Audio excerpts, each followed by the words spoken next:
Bonjour chers amis, bonjour. Comme vous savez, je préviens jamais quand je me mets en direct. Le direct fait généralement suite à une réaction instantanée que j'aimerais avoir, un message que j'aimerais vous laisser. C'est la raison pour laquelle je ne vous préviens jamais de l'heure du direct. Alors, après avoir pris connaissance du direct de Sandy de Boston, où elle m'a interpellé, et de Ahmed Kamer, j'ai tenu à leur apporter une réponse. Et nous allons leur apporter une réponse pour essayer d'apporter des clarifications sur notre démarche. Alors, je vais vous prier d'aller me chercher Sandy de Boston parce que ce que nous avons à lui dire est très très important, et aussi à d'autres combattants de la BAS et du MRC, et aussi aux patriotes et représentés par Ahmed Kamer. Donc je vais vous prier de partager le direct, c'est très important, parce que je pense que le moment est venu pour que nous parlions enfin de la politique avec des acteurs avérés sur les réseaux sociaux de la vie politique. Et donc, ça devient intéressant pour nous parce que au moins on commence à sortir du JAPAP. On va maintenant s'intéresser aux choses les plus concrètes, aux choses les plus déterminantes pour la vie, pour le futur politique de notre pays. Et donc, je vais vous prier d'aller me chercher Sandy de Boston. Alors, Sandy, j'ai bien écouté le direct que tu as laissé, qui concernait ma démarche sur les réseaux sociaux. Et donc, j'aurais souhaité t'apporter des éléments de réflexion, des éléments de clarification au sujet de ma posture publique, au sujet de ma posture politique. Alors, je t'ai entendu dire que ce n'est pas parce que j'ai des vues maintenant que je pense que je pourrais m'attaquer au professeur Maurice Kamto. Sandy, ma cousine, moi je ne suis pas venue sur Internet pour chercher des vues. Parce que je sais que je suis celle qui est écoutée par les influenceurs. Moi je ne recherche pas les vues auprès du grand public. Non, mes vues concernent ceux qui décident, mes vues concernent ceux qui influencent. Et donc, si toi uniquement tu me suis déjà et que tu as derrière toi 97 000 personnes, ça veut dire que ce que je dis concerne la représentante de 97 000 personnes. Et comme j'ai dit, il ne faut pas minimiser, réduire ma démarche dans le sens d'exister sur les réseaux sociaux, parce qu'il y a 6 ans, nous étions sur les réseaux sociaux et ce que j'ai fait avec moins de 5000 abonnés sur ma page a eu beaucoup d'impact dans, la conception qu'on a eue de la politique en 2018. Donc je voulais d'abord te rassurer que il ne s'agit pas ici pour nous de rechercher des vues, puisque nous ne vivons pas de la monétisation d'Internet, mais nous sommes là pour contribuer à la réflexion politique en ce qui concerne la transition dans notre pays. Et donc, j'aurais voulu te permettre de réfléchir. Si le professeur Kamto veut gouverner le Cameroun, tu verras qu'à un moment donné, il va se désolidariser des gens comme toi. Je vais te dire, la politique, c'est quelque chose d'extrêmement cruel. La politique, un homme politique, c'est quelqu'un de froid.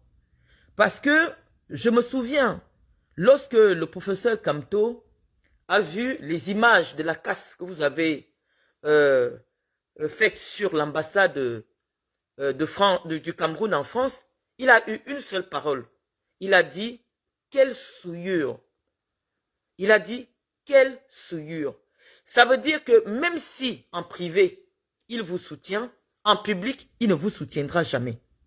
Donc, il ne s'agit plus aujourd'hui de faire, si vous voulez permettre à Maurice Kamto de gouverner un jour le Cameroun, arrêtez avec l'activisme. L'activisme sauvage. Lorsque un homme veut gouverner le Cameroun, il y a des personnes avec qui il sera obligé de composer. Et je vais t'expliquer pourquoi. Sandy de Boston, tu as les vues sur Facebook.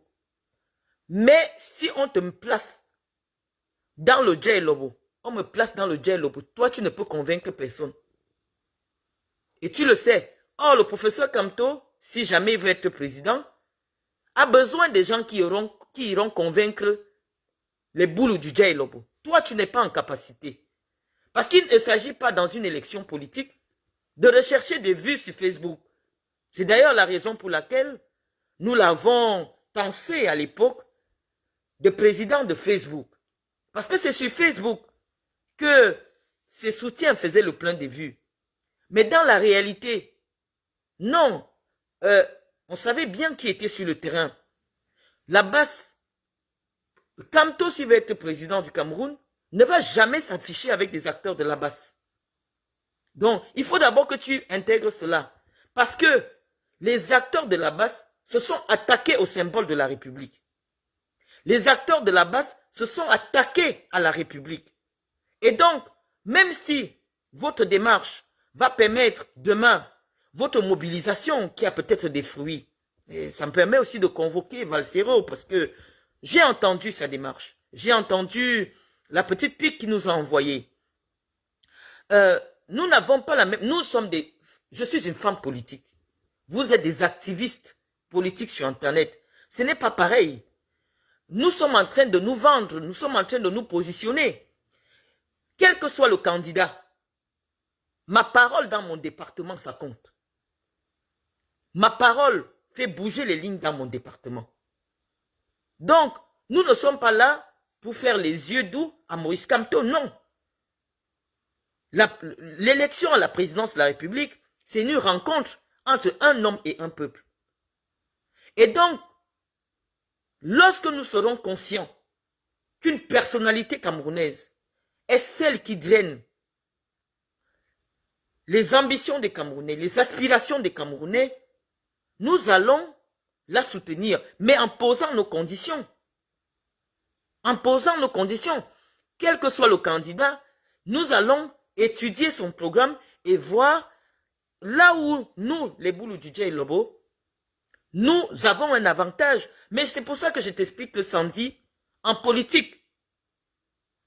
Même si j'ai fini d'insulter Kamto jour et nuit, si je peux lui permettre de gagner les voix d'un département, il va me prendre, il va te laisser. Et c'est la politique. Parce que malheureusement, tu sais bien que tu viens d'un département où les origines ethniques des gens sont questionnées pour leur donner la crédibilité. Maintenant, notre combat actuel n'est pas dans le sens de dire, comme on n'a pas eu ceci avec Paul Biya, on va ailleurs. Non.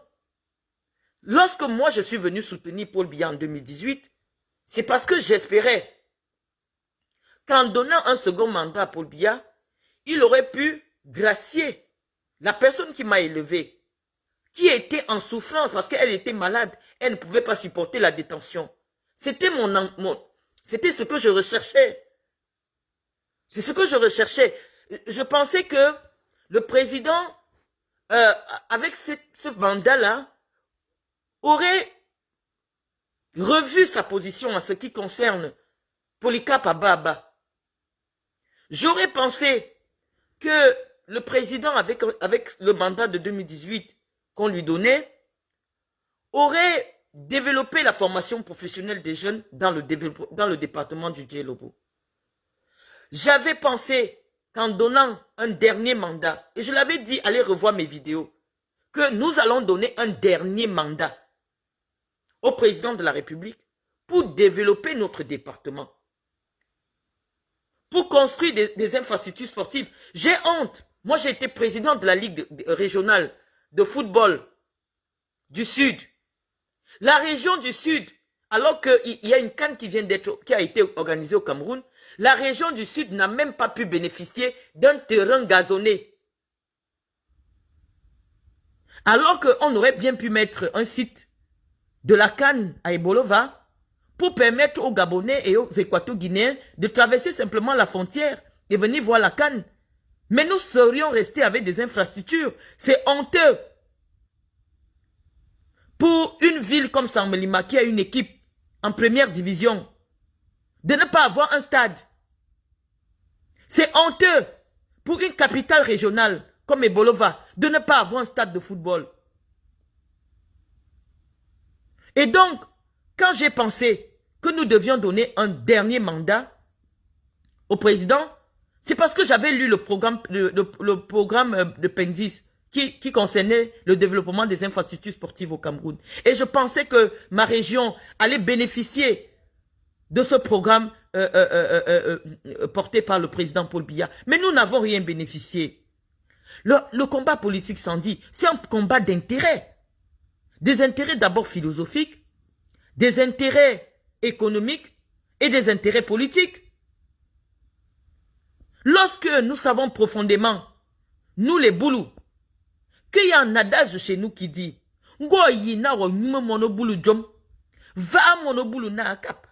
c'est-à-dire, pour traduire en français, si tu veux qu'un boulou ne bénéficie pas du partage, donne à son frère de partager. Là, tu es sûr qu'il ne va pas donner à son frère. Parce que le boulou a toujours été quelqu'un tourné vers l'extérieur. Quelqu'un qui pense qu'il est investi du pouvoir d'aider les autres que de s'aider lui-même. Et donc nous disons que nous ne voulons pas être la dernière roue du carrosse. Nous disons que 40 ans de sacrifice pour permettre aux autres de se développer, aux autres de s'émanciper, il est temps de penser à nous. Voilà ma démarche. Voilà ma démarche. Arrêtons de nous tirer dans les balles dans les pieds, Sandy. Moi, j'ai déjà été responsable associatif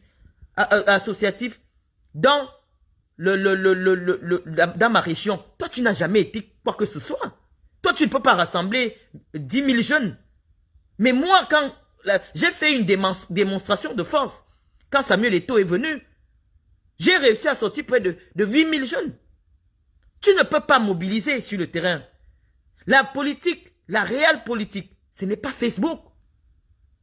Ce n'est pas Facebook. Donc, nous ne sommes pas des enfants de cœur. C'est-à-dire que, même si il arrivait que Paul Biya réussisse à nous reconvaincre de lui donner un mandat, après lui avoir dit en 2018 que c'est le dernier mandat qu'on lui donnait, nous, on ne va pas signer un chèque en blanc. On ne va pas accepter un chèque en blanc. Non. Nous n'allons pas accepter. Nous n'allons pas accepter. Nous avons été clairs en 2018. Nous avions des revendications bien précises. Et nous avons œuvré. Nous avons travaillé pour que Paul Biya puisse être élu, réélu. Au contraire, qu'est-ce qui s'est passé? Qu'est-ce qu'on a eu? À 7 ans, c'est pas trop long. Hein? 7 ans, la preuve en est qu'en 2018, Sandy, toi et moi, on était ici sur les réseaux sociaux. Et dans un an, ça fera 7 ans. 7 ans, ça passe très vite. Donc, nous disons à Paul Biya que nous ne sommes plus déterminés à l'accompagner. Parce que, non seulement, c'est prendre un risque pour notre pays, mais aussi, ça ne nous apporte rien. Au contraire, la politique, c'est ça. Donc, nous ne sommes pas dans un combat de qui veut entrer à la base. Non, moi, je ne voudrais pas être identifié comme une activiste de la base. Non. Parce que la base, elle s'était attaquée aux institutions de la République. Lorsque je viens interpeller de manière virulente la première dame du Cameroun, c'est parce que elle a abaissé la fonction du chef de l'État. Et en abaissant la fonction du chef de l'État, ou l'image du chef de l'État, elle s'attaque à une institution républicaine.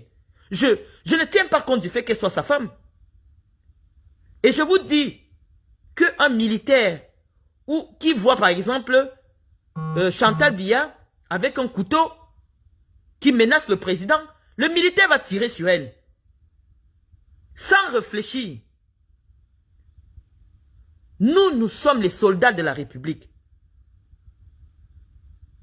Si Chantal Biya essaye un peu pour dire non, c'est mon mari, je peux bagarrer avec lui, je prends le bâton, je vais cogner sur sa tête, elle sera surprise de recevoir une balle.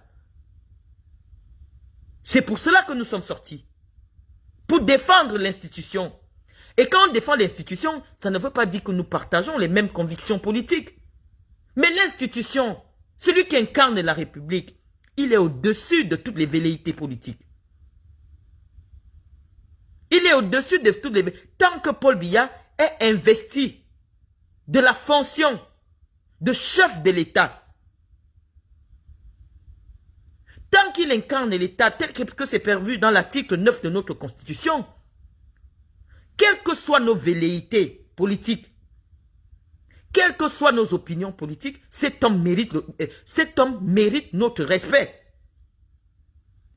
Et parce que vous avez attaqué cette institution, vous avez abaissé sa fonction en Europe, Maurice Kamto ne va jamais vous reconnaître publiquement. D'ailleurs, durant ces 7 ans, tout l'exercice la plus compliquée de Maurice Kamto a été de se dissocier des actions du MRC. De dissocier, premièrement, les actions du MRC des actions de la base et de se dissocier même des actions de la base. Parce que, Sandy, je dois te rappeler, lorsque le professeur Maurice Kamto est arrêté, c'est bien parce que il y a eu un petit raccourci juridique que les magistrats ont voulu faire en disant qu'il était responsable de vos activités en France. Sandy de Boston, vos activités ont coûté 9 mois de prison à Maurice Kamto. Ces activités auraient pu lui coûter un peu plus. Il aurait pu prendre 20 ans de prison, n'eût été l'intervention de la France. Qui était parfaitement informé, puisque vous toutes là, vous êtes sur écoute, que le professeur Kamto n'a jamais eu un entretien téléphonique avec vos leaders. La France suit de près la basse. Si un seul jour, il y avait eu des échanges, que ce soit d'argent, que ce soit téléphonique, avec le professeur Kamto, il n'allait jamais sortir de prison. Parce qu'on ne va pas casser une ambassade, quelle que soit sa colère politique. L'ambassade représente le pays. L'ambassade, c'est le Cameroun.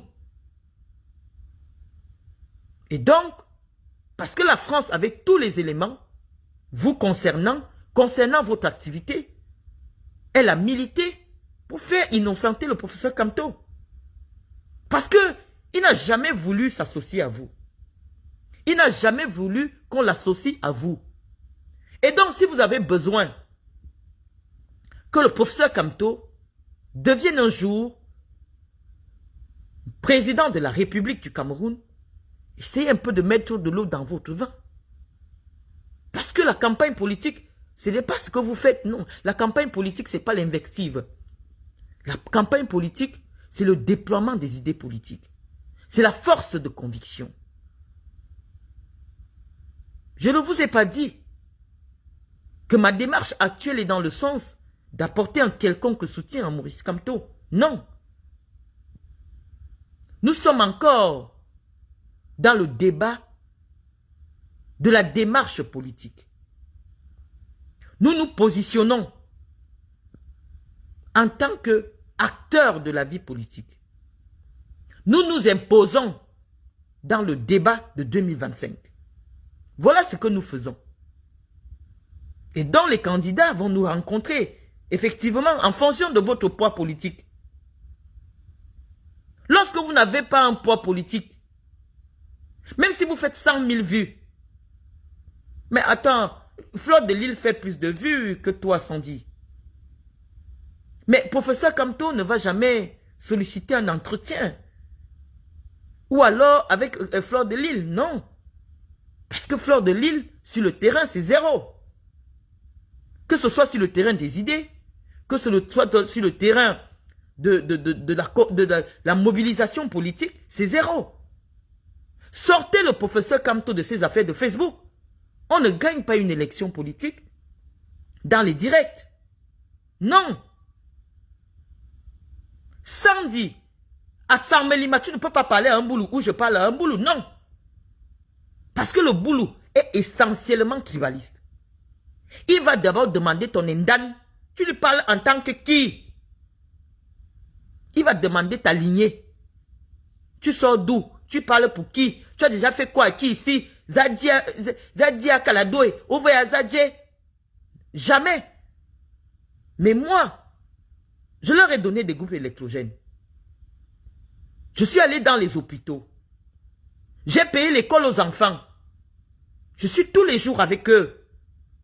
Donc quand je leur parle, ma parole compte.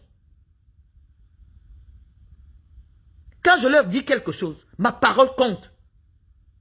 Maurice Kamto ne pourra pas faire campagne à Samelima. Si nous n'autorisons pas, c'est nous qui allons autoriser.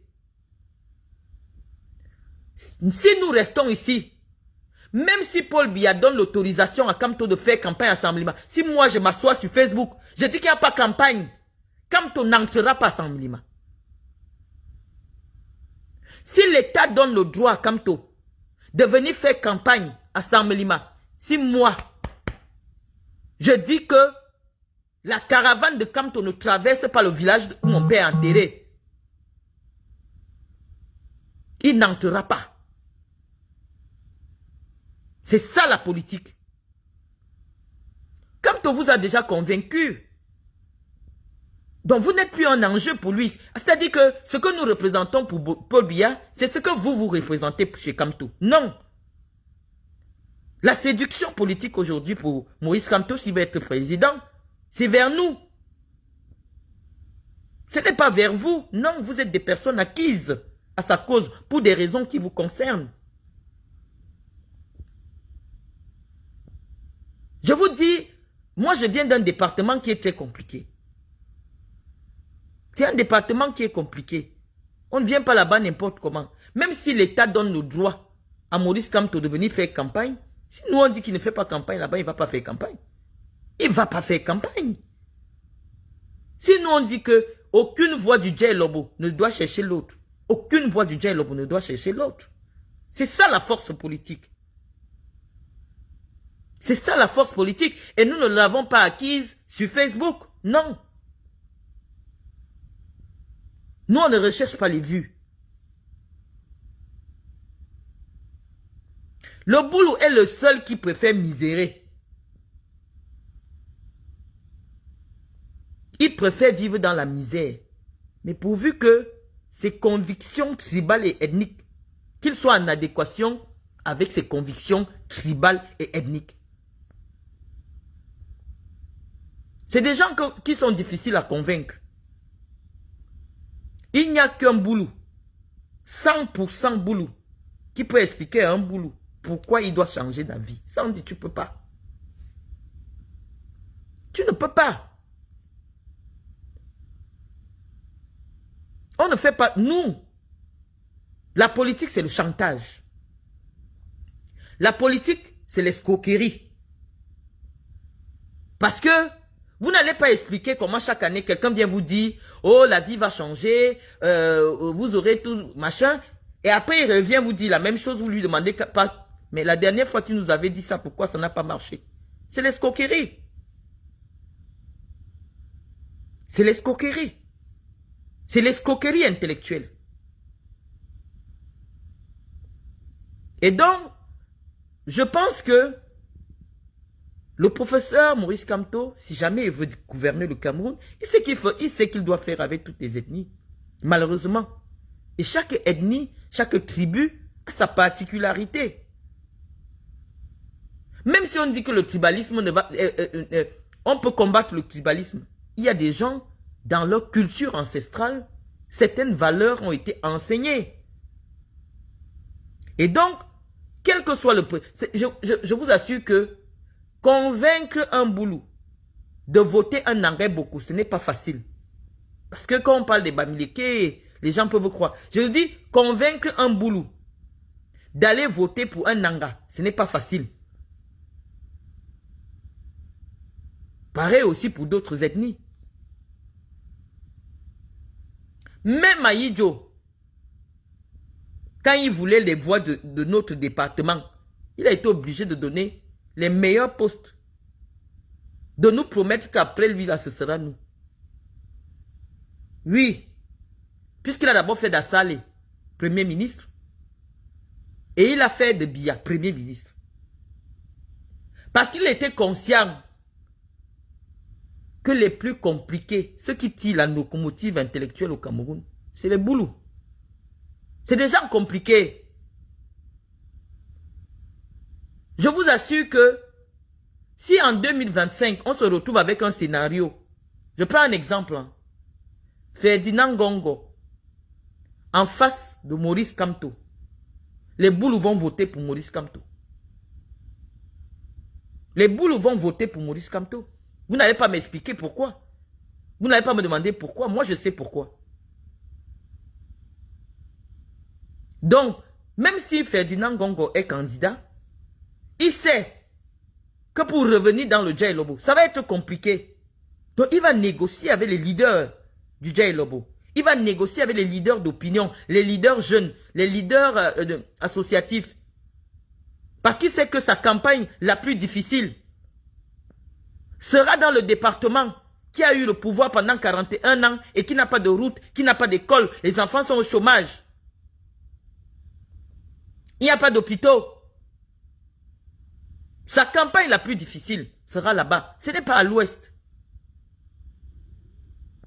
Ce n'est pas au nord. Parce que les gens du nord, eux, ils ne savent même pas qui sont au Cameroun. Les gens du nord ne savent pas qui vivent au Cameroun. D'abord, c'est loin. Et puis, on a tout fait pour qu'ils ne se rendent même pas compte. C'est-à-dire, le taux d'illettrisme dans la région du Grand Nord, dans les régions du Grand Nord, est même d'abord le frein du Cameroun. C'est-à-dire que on ne peut pas faire en sorte que près de 8 millions de Camerounais lisent et écrivent soit un défi. Ça veut dire qu'ils ne sont même pas au courant. Vous ne verrez jamais des blogs tenus par des nordistes et des nordistes qui commentent là-bas. Non, ils ne sont même pas au courant. Ils ne sont pas au courant. Parce que les gens qui comprennent la politique, c'est des gens qui peuvent écouter les directs, qui peuvent entendre le français, qui peuvent analyser. Donc je vous assure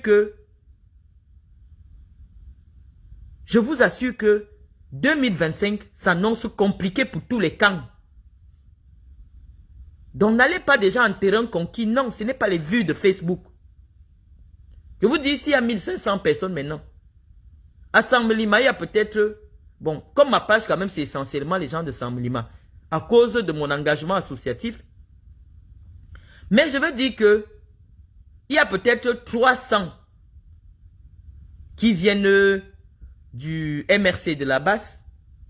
Mais les 1200, c'est les gars de Samlima. Ce sont les gars de Samlima. Ils sont là. Ils disent que Marlène Abdadjoya, on dit. Abdadjoya, Nebia Boya. Oui, ils sont là pour écouter ça. Ils savent que lorsqu'on aura les candidats, je vais leur dire pour qui nous on va voter. Je n'ai pas de parti. Je suis dans le RDPC. Mais nous, on va voter en fonction de nos intérêts. Oui, sans dire, en politique, on vient chercher ses intérêts personnels. Moi, je me suis battu aux côtés du président Paul Biya. Parce que je voulais qu'il offre des obsèques dignes à mon père.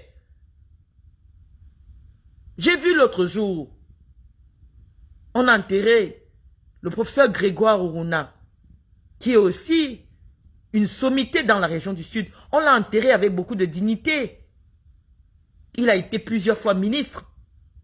Il a été plusieurs fois, il a été secrétaire général de la présidence de la République. Bon, on ne va pas nous dire que les fautes de gestion, les petites fautes de gestion, on n'a pas trouvé. Mais le président l'a honoré. Ses enfants sont fiers de lui, du travail qu'il a abattu, de la réputation qu'il leur a laissée.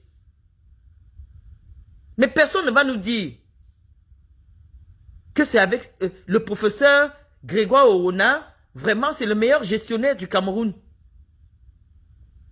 Il a été à la santé, il a été à l'éducation, il a été partout. Et on a les résultats, on voit les résultats. Oh non, on ne va pas nous dire que c'est le meilleur gestionnaire.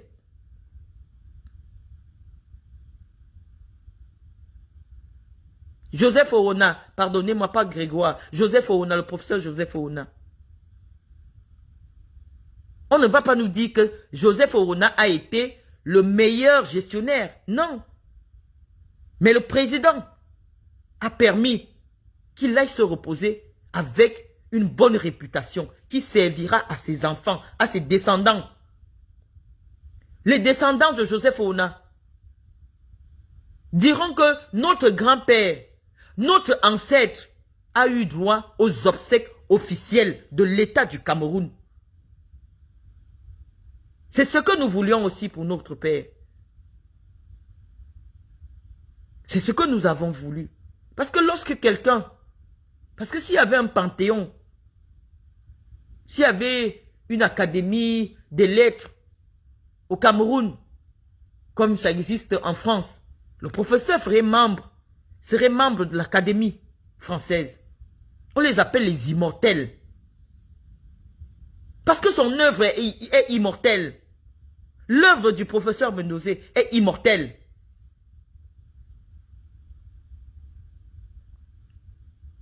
Oui. Nous, les enfants de Sambalima, on aurait voulu aussi voir des obsèques officielles pour le professeur Gervais Mendoza, qui a œuvré à la scolarisation, à la vulgarisation de la connaissance, qui a soutenu de nombreux jeunes qui voulaient faire des études, qui a été aux côtés des enfants malades, qui a été aux côtés des veuves. Mais il est arrivé à Sambalima dans un cercueil de prisonniers. Il est arrivé à Sambalima dans des conditions honteuses. Oui, j'ai raison de dire aujourd'hui que non, je ne peux plus soutenir un tel projet. Chacun vient en politique pour soutenir un projet. Lorsque un État n'a pas pitié des vieux, lorsqu'un État ne fait rien pour accompagner nos aînés, ceux qui sont vieux, on ne va pas chercher quelqu'un à la retraite. Après ça fait 10 ans il a la retraite. On dit viens nous répondre ce que tu avais fait il y a 10 ans quand tu travaillais. Ça n'existe nulle part. Parce que même en droit, le législateur a prévu ce qu'on appelle la prescription. Il existe une prescription en droit.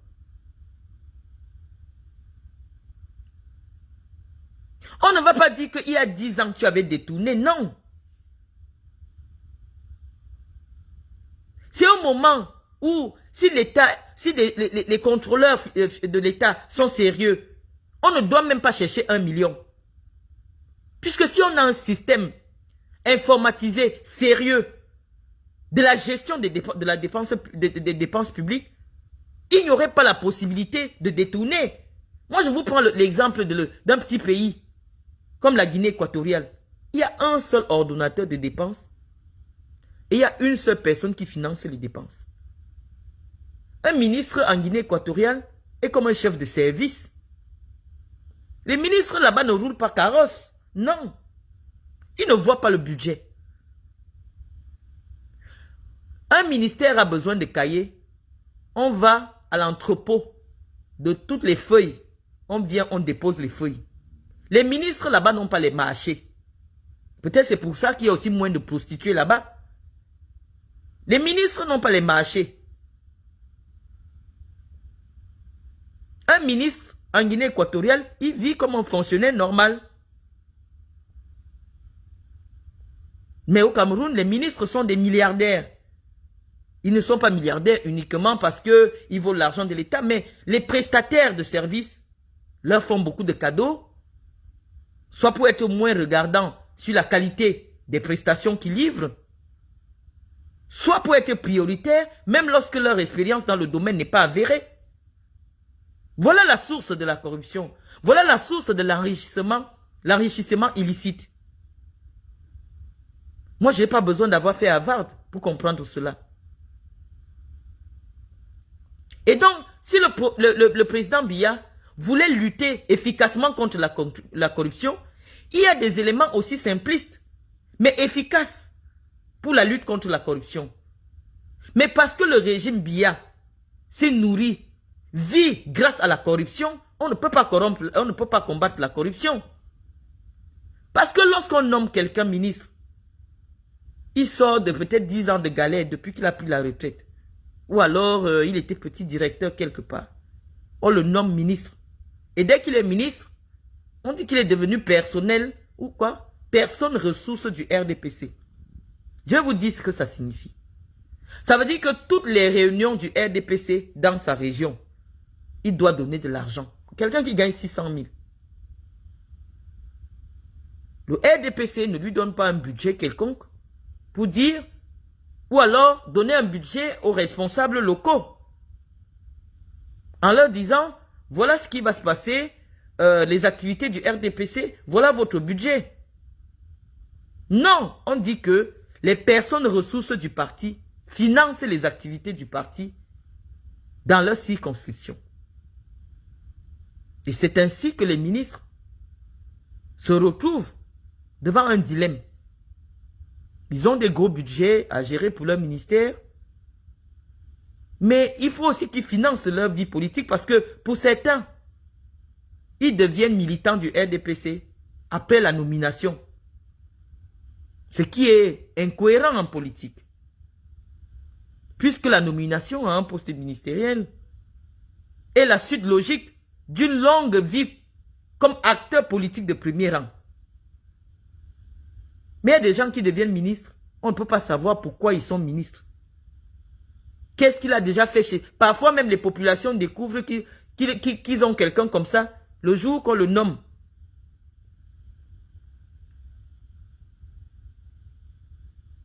Donc nous on estime que cette façon de faire de la politique doit changer. Nous estimons qu'on peut faire de la politique au Cameroun autrement. Les Camerounais doivent se reconnaître à travers leurs ministres, à travers leurs représentants politiques. Moi, je ne peux pas être tous les jours dans les hôpitaux à acheter des groupes avec mon argent, à faire des choses. Mais lorsqu'on cherche les conseillers régionaux du département du Djai-Lobo, moi, je ne suis pas là-dedans. Qui sera au conseil régional pour réclamer le développement des infrastructures sportives? Moi, j'ai été présidente de région. Je connais quels sont les problèmes parce que je sais que le football peut développer l'économie de ma région. Je suis dans le domaine associatif, aux côtés des femmes, aux côtés des filles, aux côtés... Pourquoi je ne me retrouve pas là-bas? Parce que je n'ai pas de relation. Nous, on dit que cette façon de faire la politique, elle doit cesser. La récompense politique doit revenir à ceux qui sont aux côtés des populations.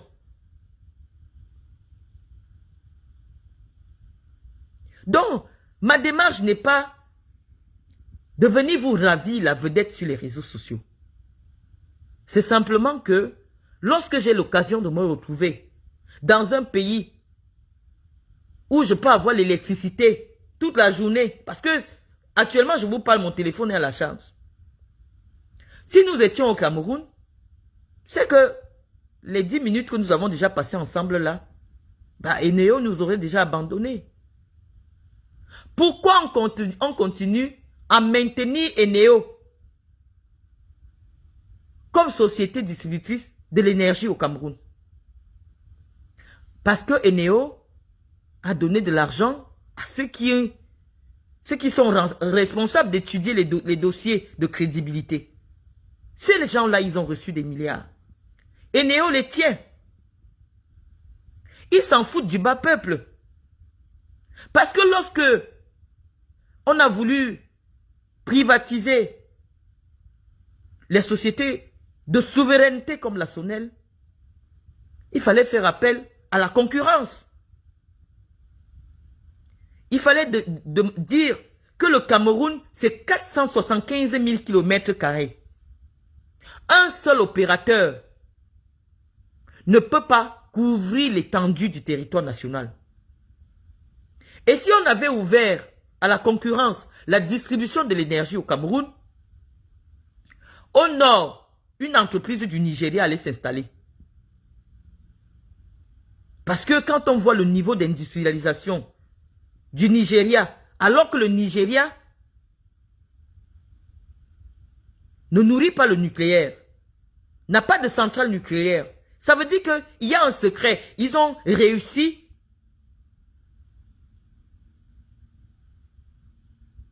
à industrialiser leur pays grâce à l'énergie, aux énergies renouvelables. Et ce géant d'Afrique de l'Ouest, qui est notre voisin le plus proche, peut venir nous aider. Comme le fait déjà Dangote avec le ciment. Mais pour le ciment, ça les arrange. Parce que c'est eux qui construisent les maisons. Le ciment aujourd'hui, c'est la seule façon de protéger le revenu de la corruption. On voit un fonctionnaire qui lance un chantier de 100 milliards. Personne ne lui demande d'où vient l'argent. Or, si on voulait combattre la corruption, il suffisait simplement de demander à tous ceux qui construisent les maisons ou qui achètent des maisons de justifier la provenance des revenus, comme ça se fait en France. Et partout dans les pays sérieux. Mais au Cameroun, on a le droit d'obtenir un permis de bâtir sans justifier la provenance du financement. Donc pour ce qui les arrange, comme le ciment, oui, on peut faire appel à Dangote pour faire la concurrence déloyale à Simancam. Mais pour l'énergie, on ne veut pas ouvrir à la concurrence.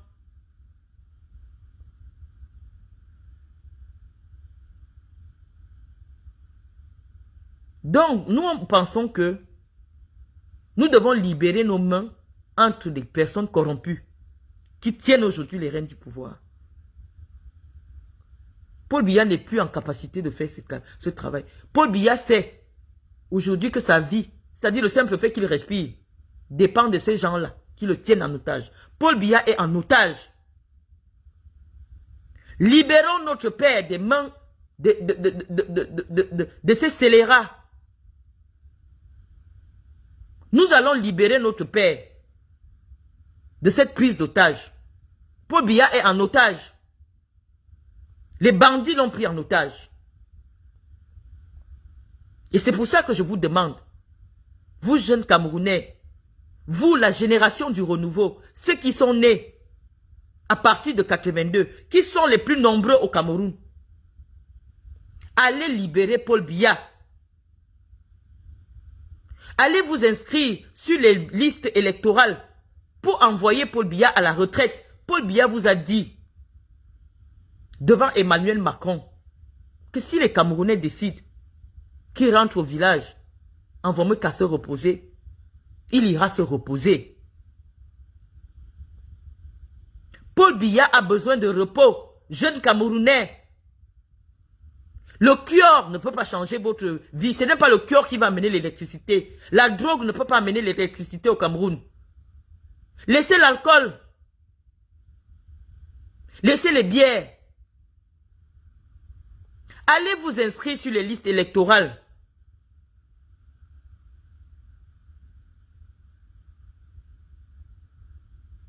Allez vous inscrire. Libérez le président des mains des bandits.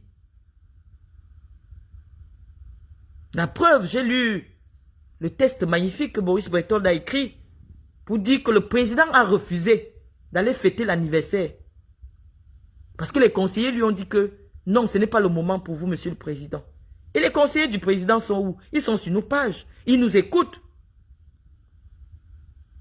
Le peuple, le bas peuple ne dit rien maintenant. Parce qu'ils attendent que Paul Biya dise qu'il est candidat.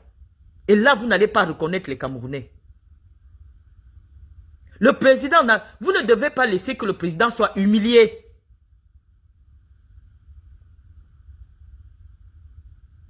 Vous avez vu comment les Camerounais ont accueilli avec beaucoup de gratitude cette démarche, cette action de solidarité. Non, le président ne peut pas être en train de célébrer, de festoyer au palais du peuple pendant que le peuple meurt. Parce que pendant que le peuple n'a rien à manger. Et nous vous remercions de nous avoir écoutés. Oui, nous aimons le président. Et parce que nous aimons le président, nous lui disons la vérité. Et notre vérité aujourd'hui est que le président doit se retirer. Parce que lorsque je prends la parole, c'est parce que je suis dans les secrets du RDPC. Je sais que le RDPC veut représenter le président. Mais vous n'avez pas demandé l'avis du président. Vous voulez représenter le président. Vous n'avez pas demandé son avis. Après, vous allez dire, oh, c'est l'appel du peuple. Non, le peuple dit que le président doit aller se reposer.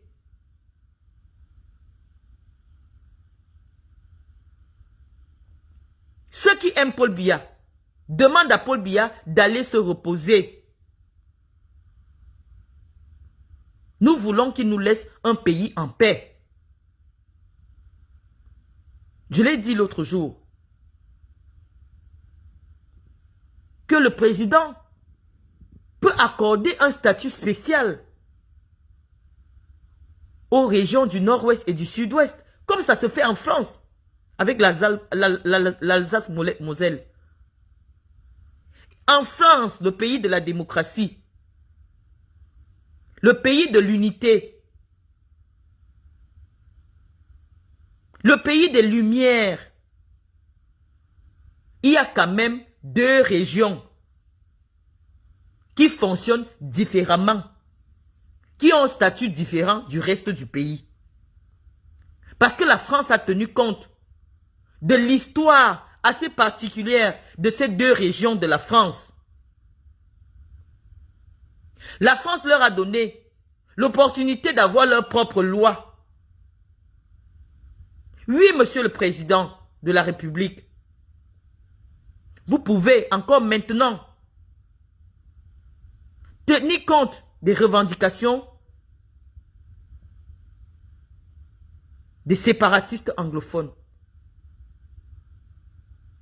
C'est vrai que toute leur démarche n'est pas réaliste. Mais ce sont les enfants de la République. Ils doivent sentir que la République entend leurs pleurs. Ce n'est pas normal, dans un pays bilingue, que le sous-préfet de Kumbo ne sache pas parler anglais. Non, monsieur le président de la République. Non, monsieur le président de la République. Ça ne coûte rien d'installer pour les 2 régions du nord-ouest et du sud-ouest une école spéciale d'administration et de magistrature pour les anglophones, pour les fonctionnaires anglophones. Parce que malheureusement, même dans les concours administratifs, les anglophones sont minoritaires et donc forcément, l'État ayant besoin de personnel va puiser dans le personnel francophone pour les zones anglophones. Pour eux, c'est un affront. Leur identité doit être respectée. Il y a une histoire, il y a une culture qui doit être respectée, monsieur le président de la République.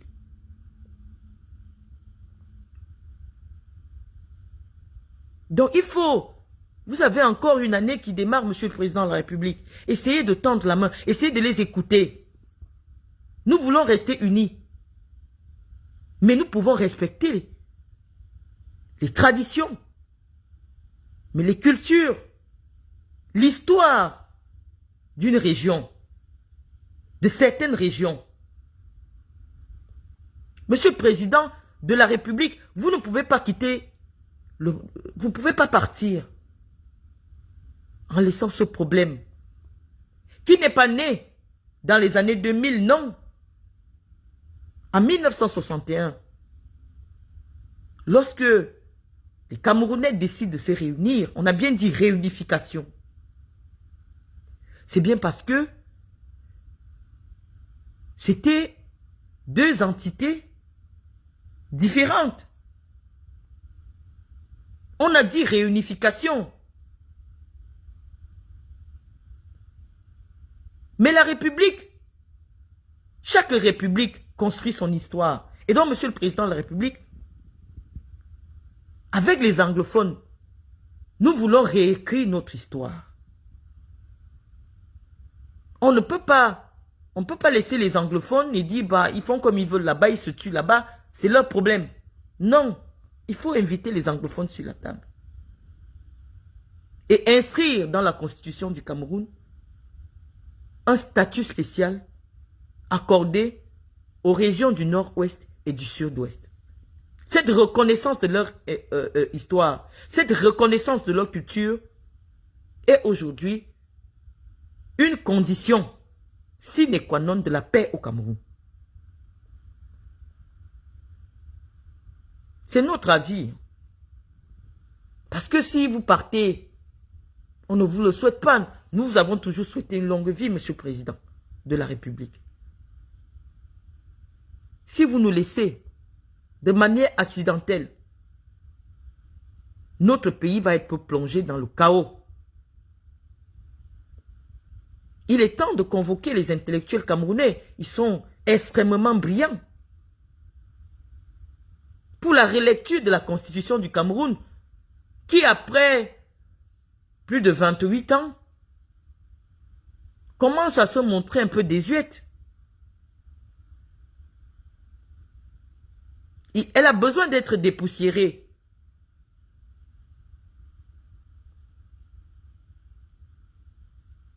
Donc, nous pensons, Monsieur le Président de la République, que nous qui vous aimons, vous demandons de ne pas céder à ces maîtres chanteurs qui vous tiennent en otage. Vous êtes un patriarche. Boulou. Un patriarche a besoin de repos. Un patriarche a besoin de devenir le conseiller du futur président du Cameroun. Si vous êtes en Vomeka, le président du Cameroun viendra toujours en Vomeka vous demander des conseils. Parce que pour toute l'Afrique, vous êtes un monument, vous êtes une bibliothèque. Le poste de président de la République, pour un pays qui veut être émergent, c'est un poste qui sollicite beaucoup d'énergie. Et cette énergie aujourd'hui, Monsieur le Président de la République, elle vous fait défaut. Nous comprenons votre volonté. Mais lorsque le peuple camerounais vous avait plébiscité en 82, c'est parce que vous étiez le dynamisme même incarné.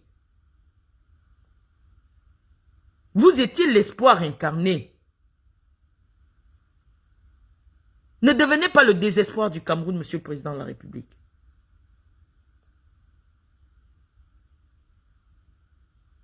Donc, c'est notre avis. C'est notre avis et nous sommes de ceux qui pensent que nous ne pourrons pas vous donner un mandat en 2025. Parce que nous vous aimons, Monsieur le Président de la République. Lorsque nous vous voyons, nous pensons à nos parents, même s'ils ne sont plus là.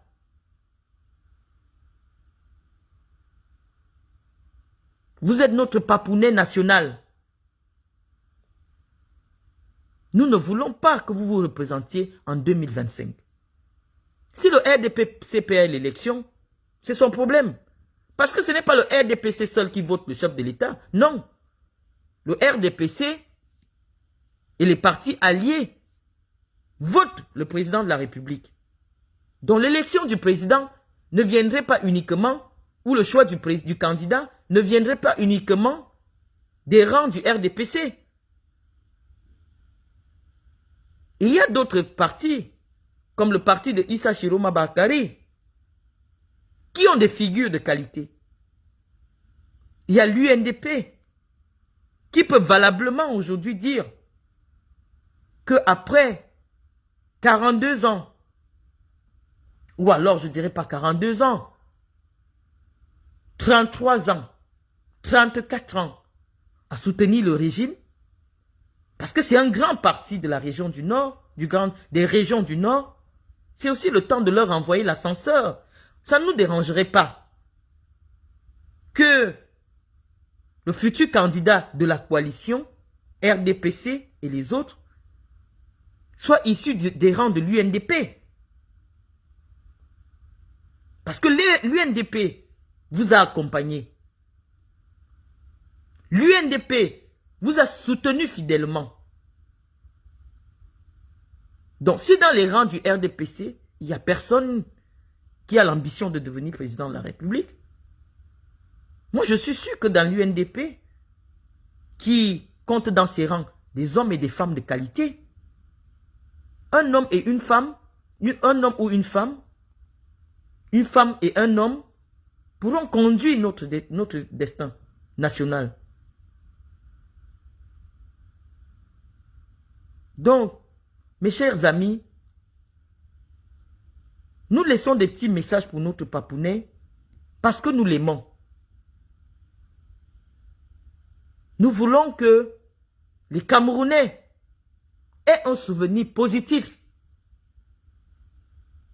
de ce boulot, fils d'un catéchiste qui a dirigé le Cameroun pendant 42 ans. Nous n'avons rien eu. Nous n'avons rien eu. Et parce que nous n'avons rien eu, nous allons réclamer.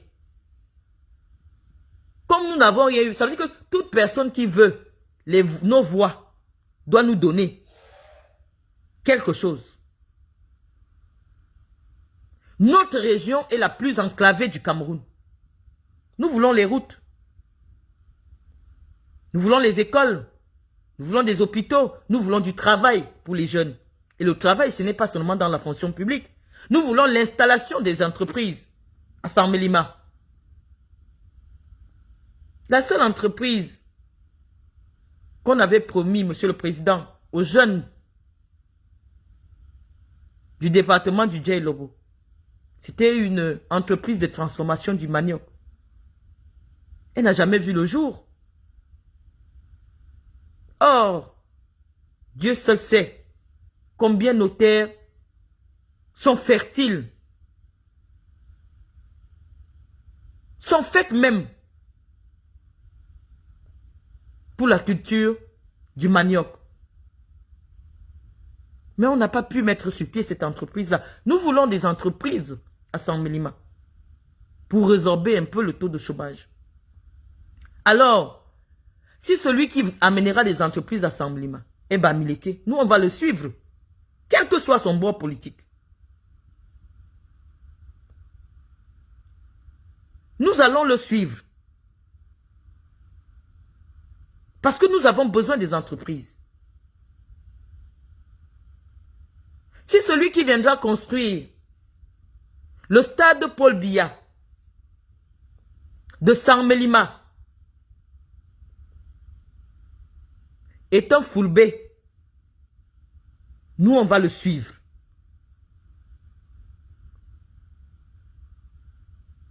Si celui qui va remettre les bourses scolaires, les bourses académiques à l'ordre du jour, parce que nous on sait qu'au temps d'Aïdjo, des étudiants avaient des bourses. Mais on peut peut-être revoir en étudiant, en disant les bourses désormais c'est au cas par cas. En fonction des ressources financières des familles. Mais les bourses ont disparu. Il est impossible aujourd'hui pour un jeune qui part de Mintom de venir à l'université à Ebolova. Parce que financièrement, c'est difficile pour ses parents. Lui, il faut des services sociaux dans les universités, Monsieur le Président de la République. Il faut des services sociaux pour soutenir ces étudiants qui veulent acquérir la connaissance, mais qui font face aux barrières financière, économique. Aujourd'hui, les bourses sont officieuses, réservées uniquement aux enfants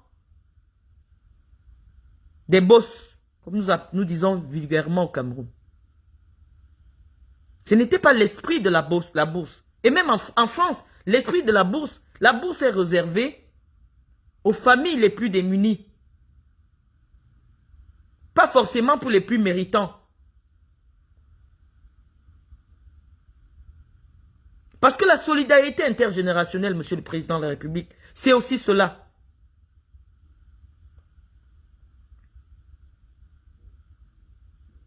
Donc nous pensons très clairement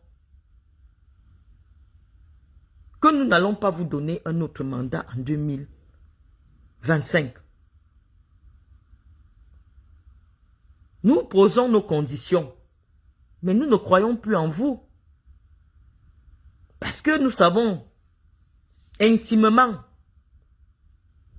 que chez les Boulous, ça veut dire que même moi je vais finir de parler là. Je finis de dire que wow, je ne veux plus, je ne veux plus. Mais quand je vais entrer dans l'urne et je vois le bulletin de Maurice Kamto, je vois le bulletin de Paul Biya. Cette intonation, cette recommandation qui coule dans mes veines va m'obliger à revoter pour vous. Mais comme je ne veux pas être face à un problème de conscience, face à ma conscience tribale, je vous prie de ne plus vous représenter parce que ce ne sera pas pour le bien du Cameroun. On va encore revoter pour vous, ça c'est sûr. Mais nous allons condamner les générations futures pendant 40 ans. Parce qu'un mandat en 2025, pour vous, Monsieur le Président de la République, c'est condamner le Cameroun à 40 ans de prison encore. 40 ans. Dans 40 ans. Moi, j'aurai 82 ans. Moi, je veux voir aussi, pendant ma jeunesse, pendant que j'ai encore l'énergie, un pays où le dynamisme économique, où les enfants vont à l'école, pour les plus démunis, que l'école primaire soit gratuite, que l'école publique soit gratuite et accessible aux couches sociales les plus fragilisées. Moi, je veux le vivre pendant que j'ai la jeunesse. Mais si on décide de revoter pour vous, ce ne sera pas possible. Parce qu'après vous, ce sera le chaos.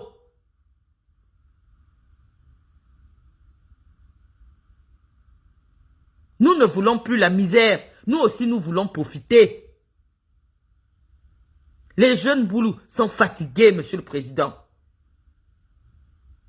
Ne nous reposez plus un problème de conscience, Monsieur le Président de la République. Je sais que vous insistez toujours qu'on dise Monsieur le Président de la République. Parce que vous n'êtes pas comme tous ces petits présidents-là. Présidents des partis, les présidents des bars, non. Vous êtes le Président de la République. Vous êtes le Président de la République. Et nous allons veiller à ce que vous restiez le Président de la République jusqu'en 2025. Vous êtes le Président de la République.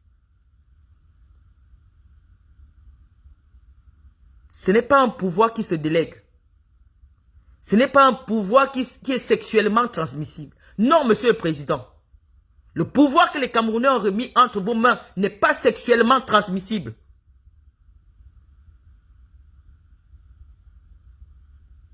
Nous vous avons choisi, Monsieur le Président de la République. Nous n'avons pas choisi les autres. Nous n'avons pas choisi les autres. Et donc, chers amis, nous n'allons pas rester longtemps. Vous savez, nous, on ne fait pas de longs directs. Nous allons vous remercier de nous avoir écoutés. Et on reviendra lorsqu'il y aura une autre interpellation. Sur ce, je vous souhaite bonne journée.